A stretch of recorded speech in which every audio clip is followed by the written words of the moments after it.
सावन 2023 4 जुलाई दिन मंगलवार से शुरू होकर 31 अगस्त दिन सोमवार तक हो रहा है। 2023 में कुल 8 सोमवार के व्रत होंगे और 2 महीने का इस वर्ष हमें सावन सोमवार प्राप्त होगा। ऐसा अधिक मास के कारण अर्थात मलमास लगने के कारण हो रहा है।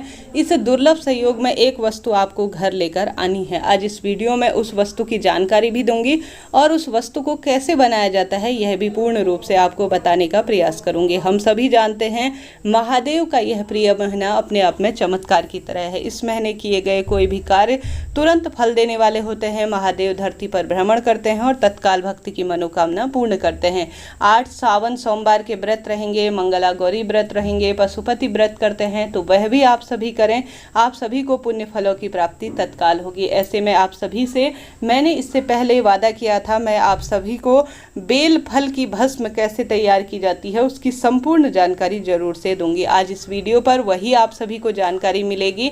मैंने आप सभी को यह बताने के लिए यह वीडियो विशेष रूप से बनाया है कि आप सभी सावन महीना शुरू होने से पहले कुछ वस्तुएं आवश्यक रूप से घर ले आएं। हालांकि सावन के महीने में कई चीजें घर पर लाना बहुत शुभ माना जाता है। साक्षात महादेव के अंश के रूप में यह होती हैं। ऐसे में आप सभी को आवश्यक रूप से इस बात का ध्यान रखना चाहिए कि जब भी आप सावन के महीने में जो भी वस्तु लेकर आए ना तो किसी विशेष तिथि पर लाए, जैसे कि सोमवार के दिन या प्रदोष की तिथि या कोई शुभ दिन देखकर। और जो है खास तौर पर यह ध्यान रखें कि विशेष तौर पर बेल फल अगर तोड़ रहे हैं, बेल की पत्तियां तोड़ रहे हैं तो आपने गुरु जी की कथा में भी सुना होगा। आप सभी इस बात का ध्यान रखें कि अमावस्या ना हो और साथ ही सोमवार ना हो। बेलपत्री जो है इस दिन नहीं तोड़ी जाती और बेलफल भी नहीं तोड़ा जाता। साथ ही आप सभी को यह बात भी ध्यान होगी कि सांझ के समय भी बेलपत्री नहीं तोड़ी जाती और खास तौर पर प्रदोष व्रत इत्यादि में भी बेलपत्र नहीं तोड़ी जाती। तो इन दिनों को आप छोड़ दीजिए। अन्य दिनों जो है बेलपत्री या जो भस्म है ना, जो बनाने के लिए बेलफल लाने की आप सोच रहे हैं पेड़ से तोड़कर, तो वह जो है किसी अन्य दिन लेकर आए। ठीक है, कोई दिक्कत की बात नहीं है। भूल चूक हो जाए तो देखिए महादेव क्षमा प्रार्थी हैं, पिता स्वरूप है, परंतु कुछ जानकारी आप सभी को प्राप्त होना जरूरी है।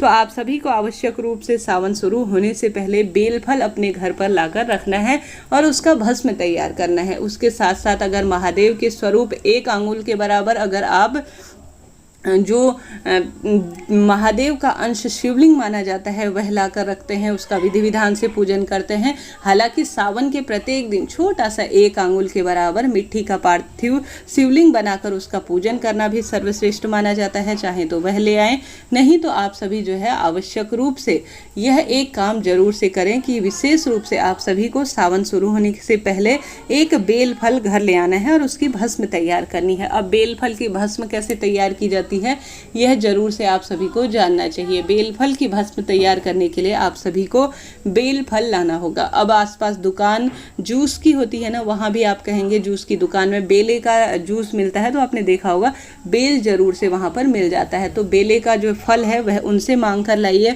यह बेलपत्री का वृक्ष है तो उस पर बेले का जो फल है वह जरूर से लगा होगा। श्री शिवाय नमस्तुभ्यम कहते हुए यह बेला आप अर्थात बेल फल तोड़कर ले आइए। तोड़ने के बाद उसके अंदर का गुर्दा जो होता है ना उसे फेंक दीजिए, वह किसी काम का नहीं है। आप चाहें तो उसे रख सकते हैं परंतु वह सूखने में काफी समय लगाता है।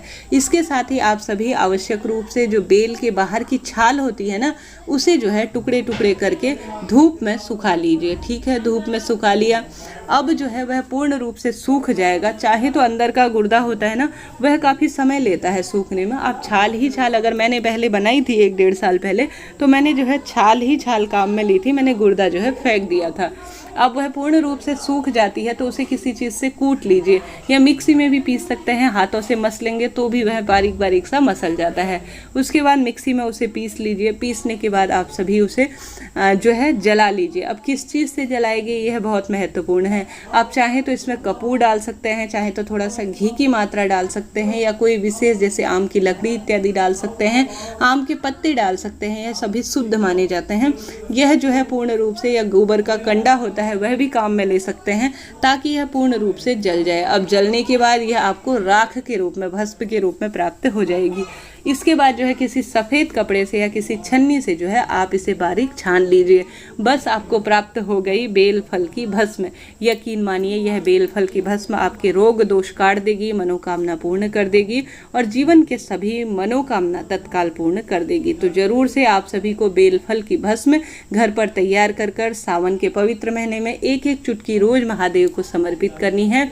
यह बेल फल की भस्म संतान सुख देती है, रोग कर्ज मुक्ति देती है, धन संपदा देती है, विवाह की बाधाओं को दूर करती है। बेल फल की भस्म किसी चमत्कार से कम नहीं है दोस्तों।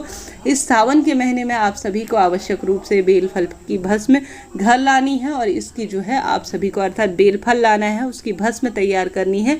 घर पर ही कीजिएगा, कोई कठिन नहीं है और एक एक चुटकी, मंदिर नहीं जा सकते तो घर पर ही बेल फल की भस्म आप सभी महादेव के शिवलिंग पर जरूर से समर्पित करें। यकीन मानिए रोग दोष कटेंगे, मनोकामना पूर्ण होगी। बेल फल की भस्म महादेव के ऊपर समर्पित करने के बाद एक चुटकी उसका अंश भोजन के रूप में अर्थात प्रसाद के रूप में ग्रहण करना भी रोग दोष को काटने वाला होता है। तो आवश्यक रूप से आप सभी को 2023 में चमत्कारी सावन माह शुरू होने से पहले घर पर यह एक चीज लाकर आवश्यक रूप से इसे पीस कर इसे जो है इस तरह से भस्म का स्वरूप देकर महादेव को अपनी मनोकामना कहते हुए पूरे 2 महीने विधि विधान से रोज जो है महादेव को समर्पित करना है। कोई भी सवाल आपके हों कि आपको बेलफल की भस्म कैसे बनानी है, हमें यह बात समझ में नहीं आई, पूछिएगा जरूर।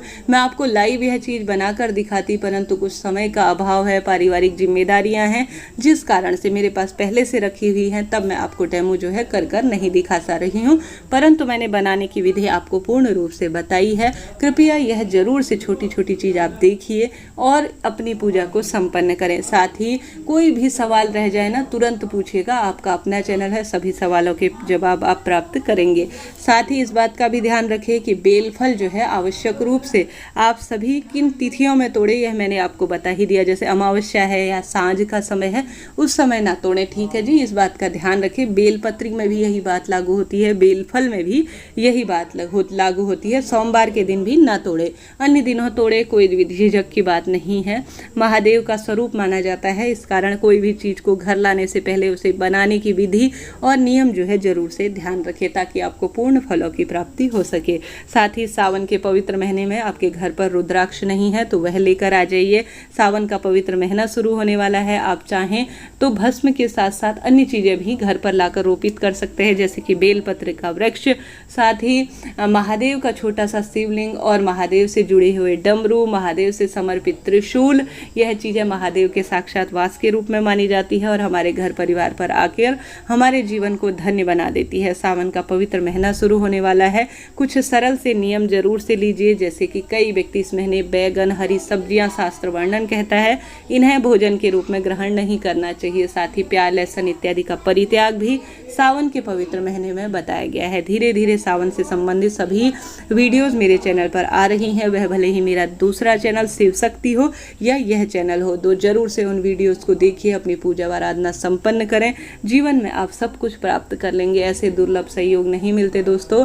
इस महीने तो पूरे 8 सावन के सोमवार आपको प्राप्त हो रहे हैं, तो जरूर से उन वीडियो को देखिए और अपना जीवन सफल बनाइए। कैसा लगा वीडियो बताइएगा जरूर। उपयोगी रहा हो तो कृपया चैनल को लाइक करें, शेयर करें, सब्सक्राइब भी करें। हर हर महादेव।